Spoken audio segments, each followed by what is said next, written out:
talking about our foundations. And we're going to be doing that. We've been doing that for October, and we'll be doing that through November. Last week, we talked about the foundations of our nation. On whose land are we living? And that's an important foundation to understand because we are occupying this land. And today, I want to talk about the foundations of our faith. Where did we come from?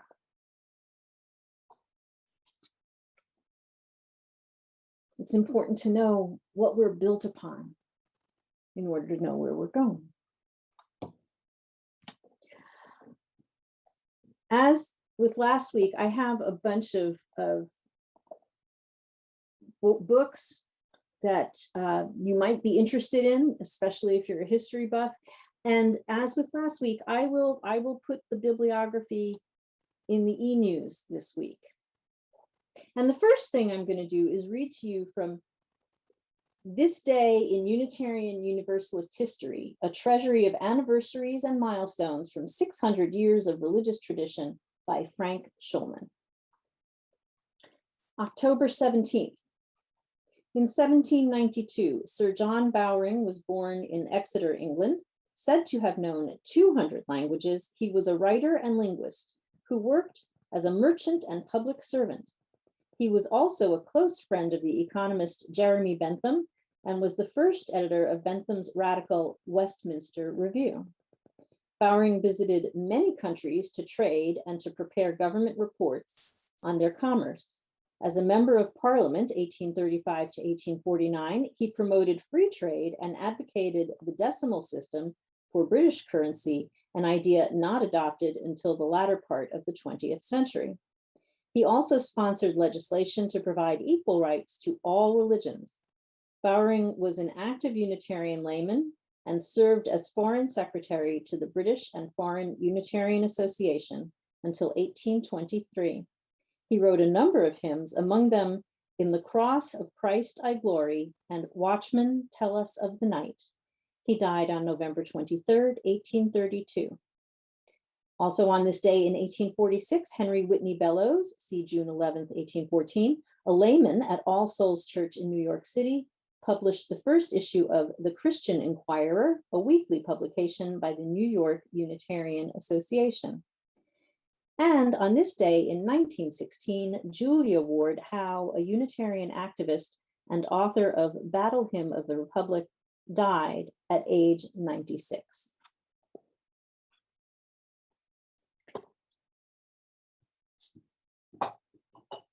Now, other books that you might be interested in are the Cambridge Platform.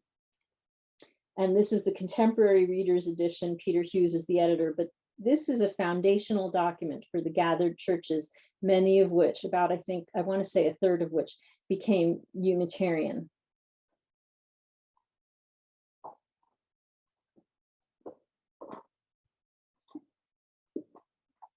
For those of you who are truly into the academics of deep church history, The Making of American Liberal Theology, Imagining Progressive Religion, 1805 to 1900, by Gary Dorian. This one is an easier read, Unitarian Universalism, a Narrative History by David E. Bumbaugh. And this is an important read, Elite, Uncovering Classism in Unitarian Universalist History by Mark W. Harris.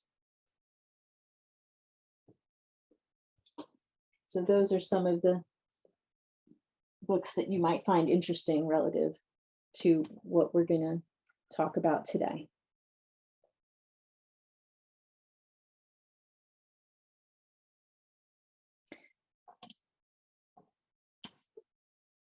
So if you've been to a new UU class with me, you've probably heard some version of this.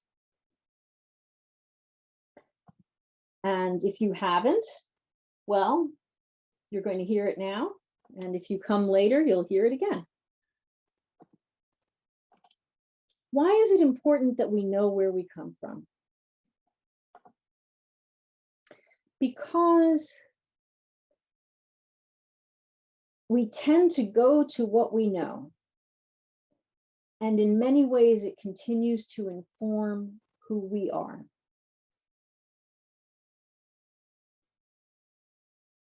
When we lose our way, when we get confused,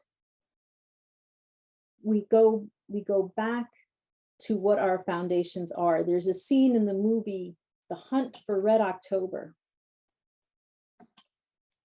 when the submarine, the American submarine, first hears something that sounds like a seismic disturbance, but they're figuring is the new Russian submarine.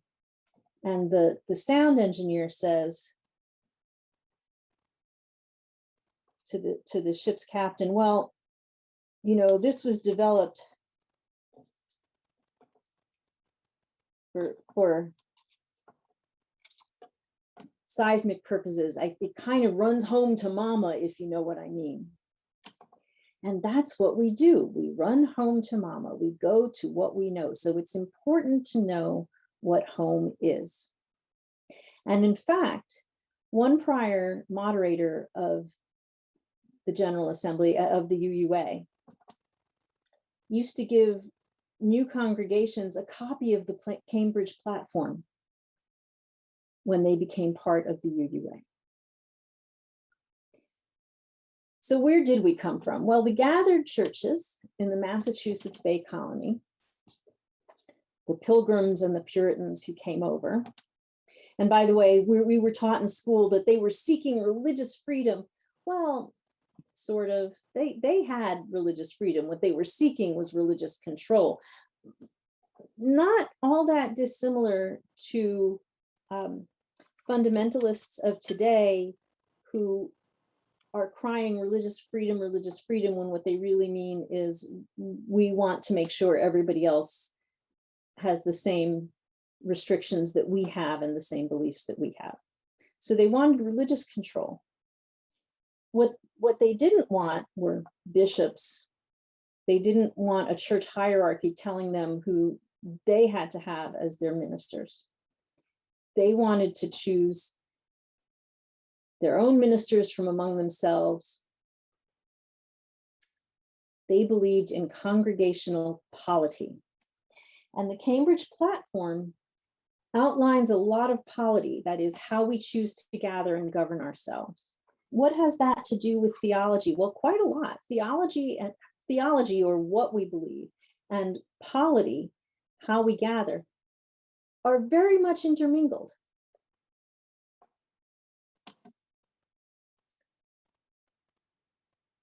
If we believe that we have no control over our lives, that everything is predetermined and we must be guided only by a hierarchy, then that informs our polity. If we believe that we have agency and we can absolutely choose for ourselves, then that also informs our polity.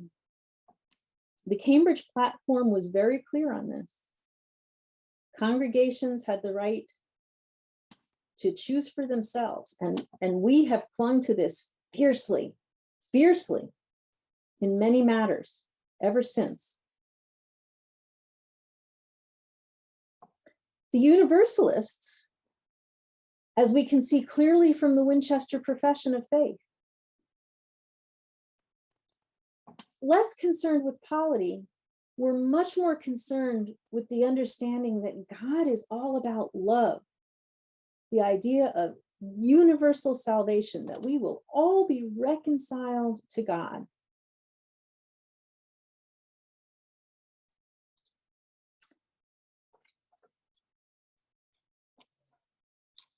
Now, the Unitarians were a much more elite bunch. The early Unitarians, well, they were the early Europeans, the first ones who were in Massachusetts, right? The Massachusetts Bay colonists. They tended to be wealthier and powerful.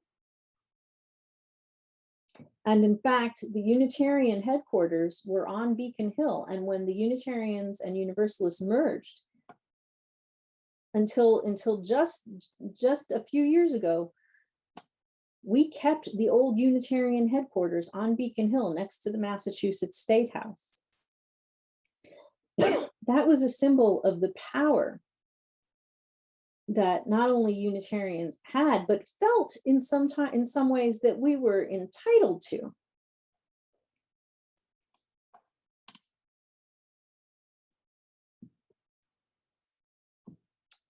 We don't need no bishops.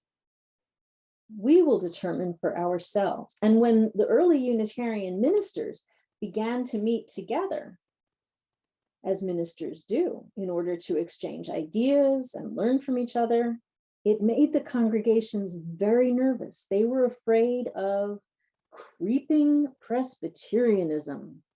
Oh my goodness. And yet the ministers did continue to meet. The Universalists tended to be working class. They tended to be farmers.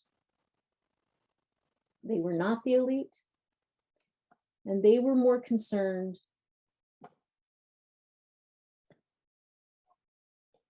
with God's overwhelming love, with universal theology.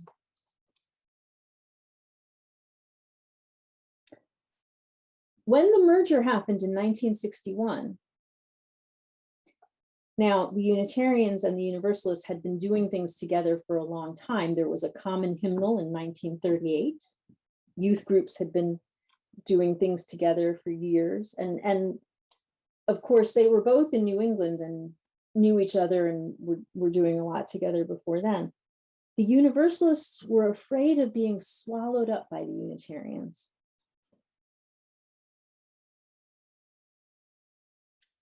And in many ways, their fears have come true. However, our theology has become much more universalist, in my opinion, than Unitarian. That is, we have become much more concerned with the overwhelming power of love than we have with making sure that everybody believes in the fatherhood of God, the brotherhood of man, and the neighborhood of Boston. No, that's not that part's a joke, but the teachings of Jesus, the humanity rather than the divinity of Jesus.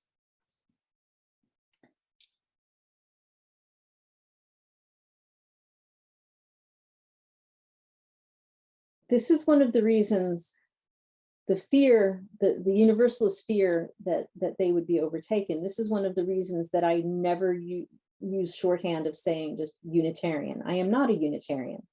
I am a Unitarian Universalist. And I hope you will take care also. Remember that the Universalists were afraid of being erased. They were always the smaller church. And so let's not erase them. Let's remember that we are Unitarian Universalists. We are not Unitarians.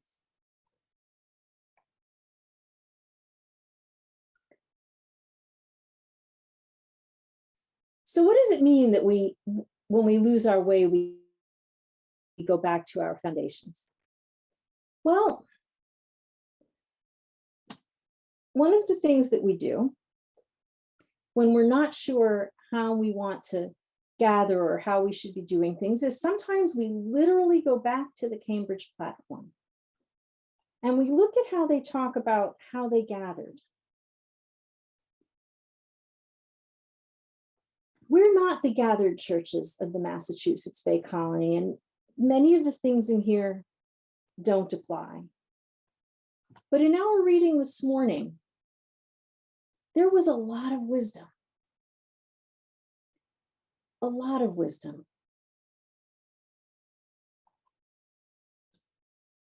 Members must be united. The separate parts are just separate parts unless they are bound together.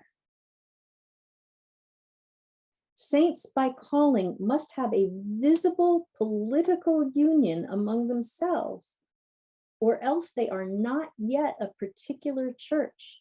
Now, by political, this isn't talking about partisan politics. It means political as gathered as how we choose to govern ourselves. And that holds today. We must have a visible polity. What joins us together? We don't have a creed. They were not creedal in the sense that we're even less creedal than they were, but they were more about covenant than creed. And we are covenantal today. So we must be bound together in our polity and our covenant. And we get that from the Cambridge platform. Now, sometimes we return to our roots in a way that bears more examination.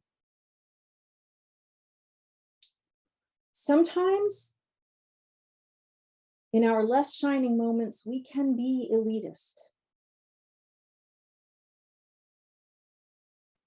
Beloveds, it's true.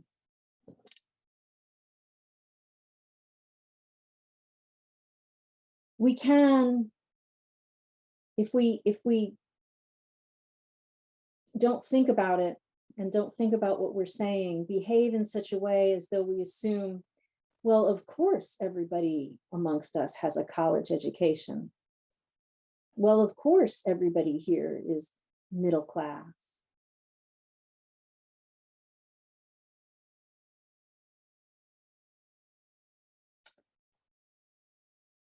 And that's just not so.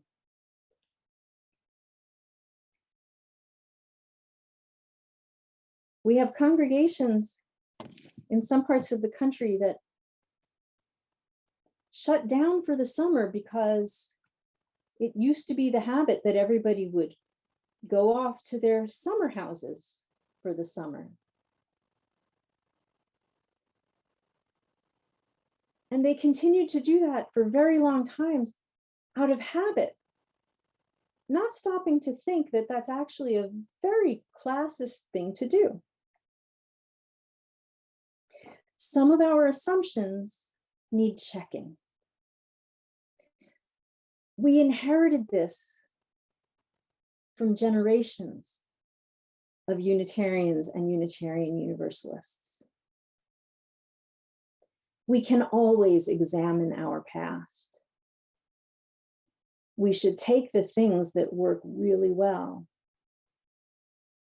and we should learn from the things that don't work. What about the Winchester profession? Well, we can learn a lot from that too. Now, clearly the Universalists were absolutely Christian,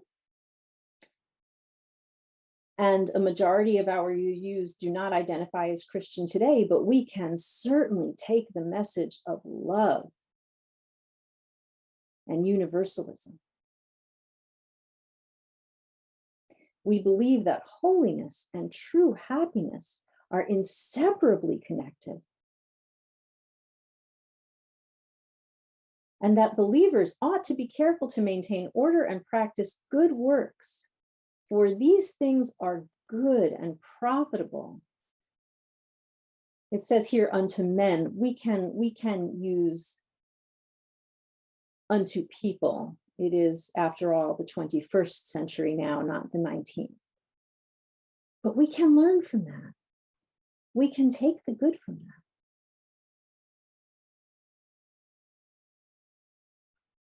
And so we can learn from our roots. How does this shape our future? Well,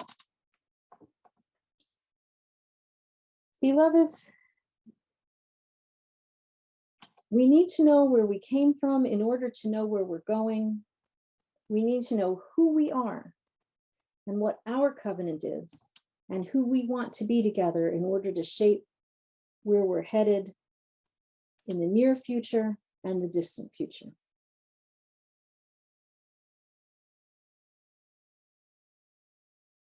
Two or 3 years ago, we wouldn't have predicted that we would be meeting online regularly.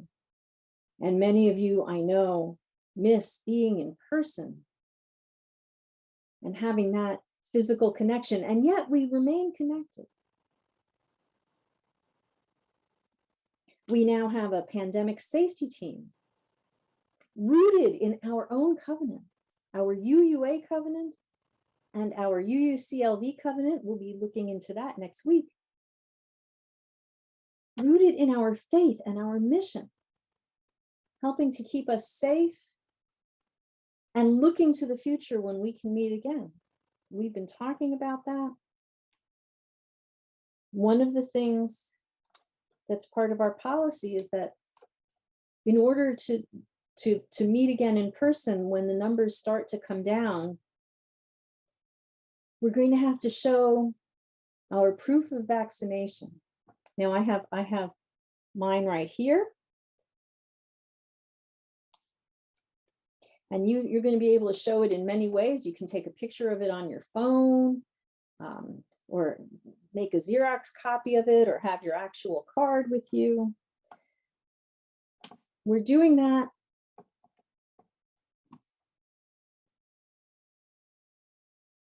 because believers ought to be careful to maintain order and practice good works. We're doing that because we wish to stay true to our own covenant and care for one another.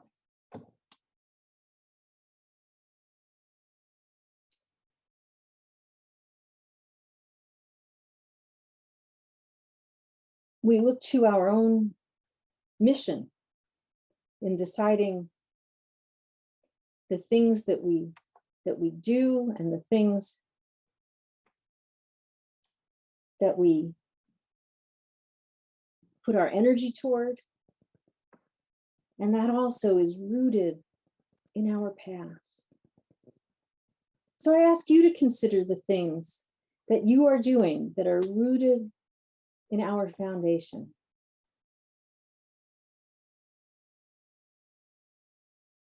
Where do you see your roots?